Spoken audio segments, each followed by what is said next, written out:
Nakakaiyak, nakakakilig. Nakakatawa, nakaka-inlove. Dear MOR.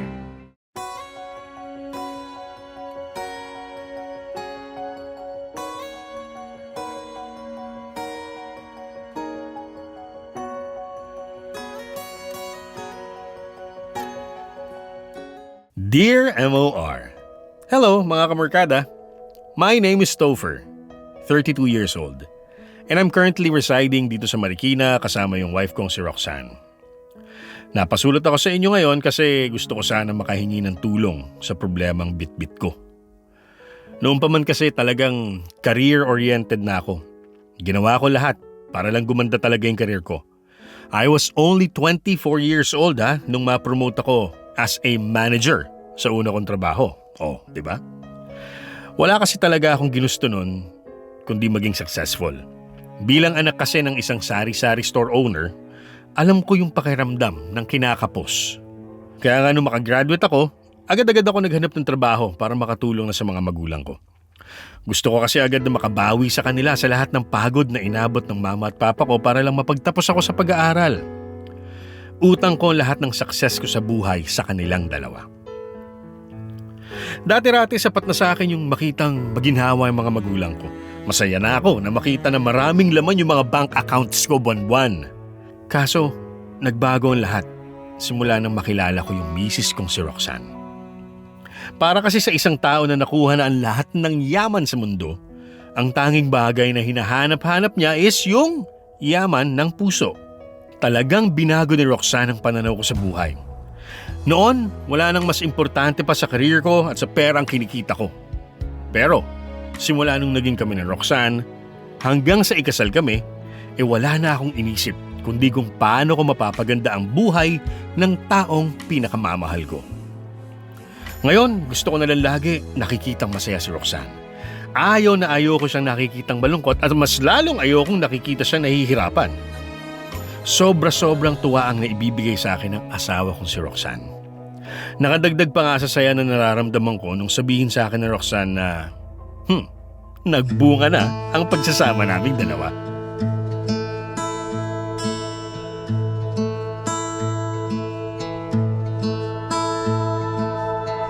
I don't think that I have to explain this.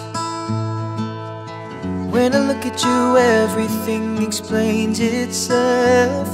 Your beauty shining with the brightest stars.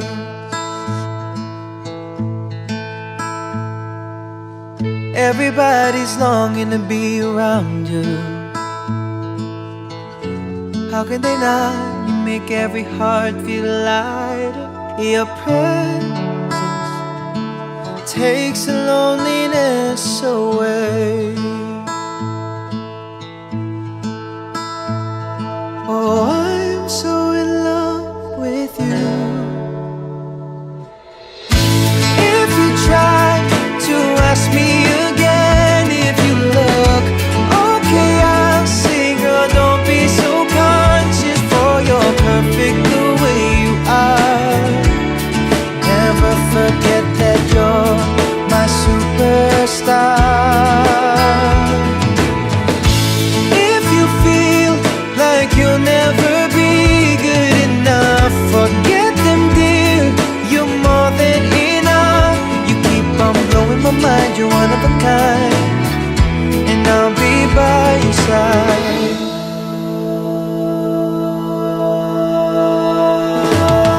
I don't think that you really believe me, 'cause when we talk, what you do is only laugh at me. But believe, my empty space is filled by you.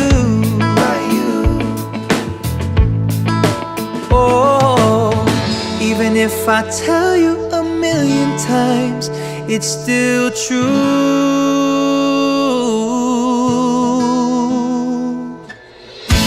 If you try to ask me again, if you look okay, I'll say, girl, don't be so conscious, for you're perfect the way you are.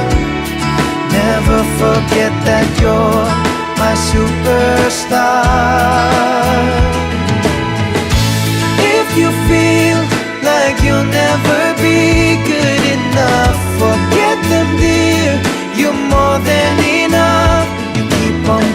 mind, you're one of a kind. And I'll be by if you try to ask me again. If you look okay, I'll say, girl, don't be so conscious, for you're perfect the way you are. Never forget that you're my superstar. If you feel like you'll never be good enough, forget them, dear, you're more than enough. You keep on blowing my mind, you're one of a kind. And I'll be by your side. I'll be by your side. I'll be by your side. Oh.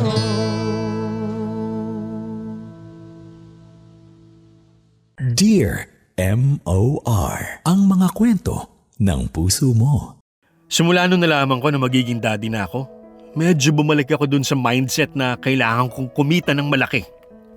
Oo, sapat naman sa akin yung napupuno yung puso ko ng pagmamahal ng misis ko. Pero ngayon nga lumalaki na yung pamilya namin, kailangan ko masigurado na magiging maayos ang buhay nila. Dito na nga papasok yung problema ko. Tinawagan kasi ako ng dati kong katrabaho at ino-offeran niya ako ng trabaho sa Singapore. Sinubukan ko mag-apply. Naisip ko wala namang mawawala, di ba? Kaso sobrang nanlaki yung mata ko nung makita ko yung initial na offer sa akin. Grabe, malaki talaga kung malaki.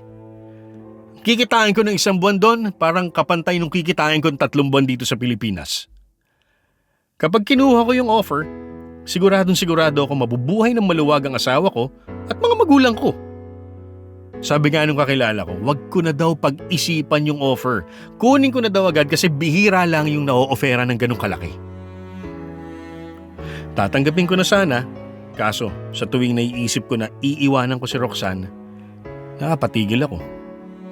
Kasama kasi sa offer na dapat makalipad na ako kaagad-agad. Pag tinanggap ko yung offer, hindi ko aabutan yung panganganak ni Roxanne. Hindi ko makikita yung panganay ko. Hindi ko naman kasi masasama agad si Roxanne sa Singapore. Tsaka sa pagbubuntis niya, mas maganda kung kasama niya yung mama niya, di ba? Gulong-gulo yung isipan ko. Naglalaban kasi yung ngayon tsaka yung bukas sa utak ko, tas walang gusto magpatalo. Dapat ko na nga bang tanggapin yung offer and iwanan muna si Roxanne dito sa Pilipinas? Hanggang ngayon kasi hindi ko pa alam kung kakayanin kong mahiwalay sa asawa ko. Mas lalong hindi ako sigurado kung kakayanin ko na hindi man lang makita yung anak ko pag dumating na siya dito sa mundo. Alam ko marami magsasabi sa akin na tanggapin ko na yung offer. Pero ewan ko ba? Napipigilan pa rin ako. Well, sana matulungan niyo ako sa problema na kinakaharap ko ngayon. Umaasang maliliwanagan. Topher. Pwede dito ka lang, pwede dito ka lang muna. Parang natira-ati, lagi-lagi kang kasama. Nakatitig na lang sa mga pics mo sa social media. Oras na sasayang, nasasanay na akong mag-isa. Dito ka na lang sa aking tabi. Di mo ba napapansin, iba ang ihip ng hangin.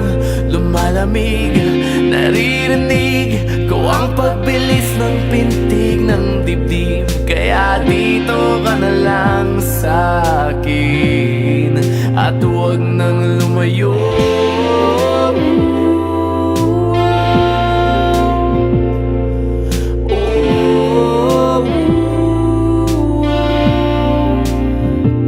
Kung pwede lang, nakikiusap sang araw sana. Ikaw ay yakapin, di isipin na may bukas pa. Oh, dito ka na lang sa aking tabi.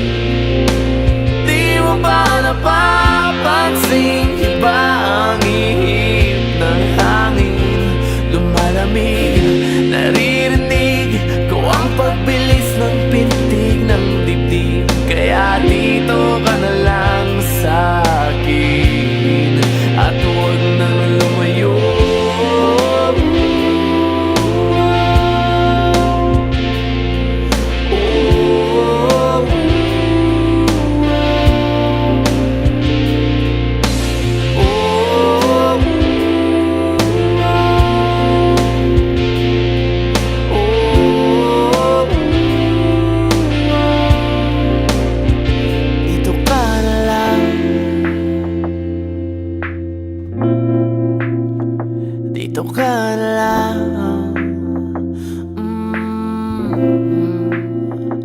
dito ka na lang.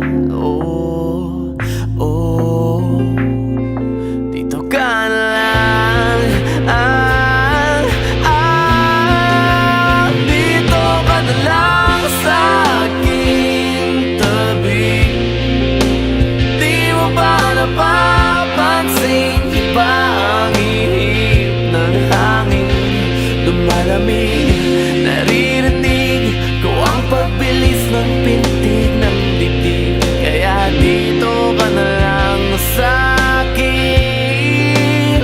Dito ka na lang sa aking tabi. Di mo ba napapansin, iba ang ihip ng hangin lumalamig.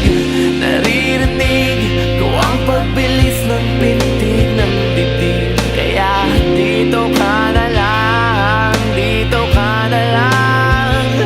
Kaya dito ka na lang sa akin. At huwag nang lumayo.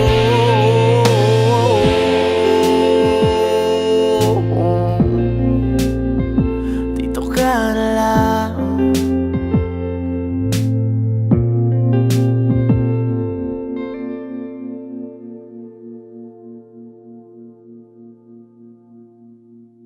Dear M.O.R. Ang mga kwento ng puso mo.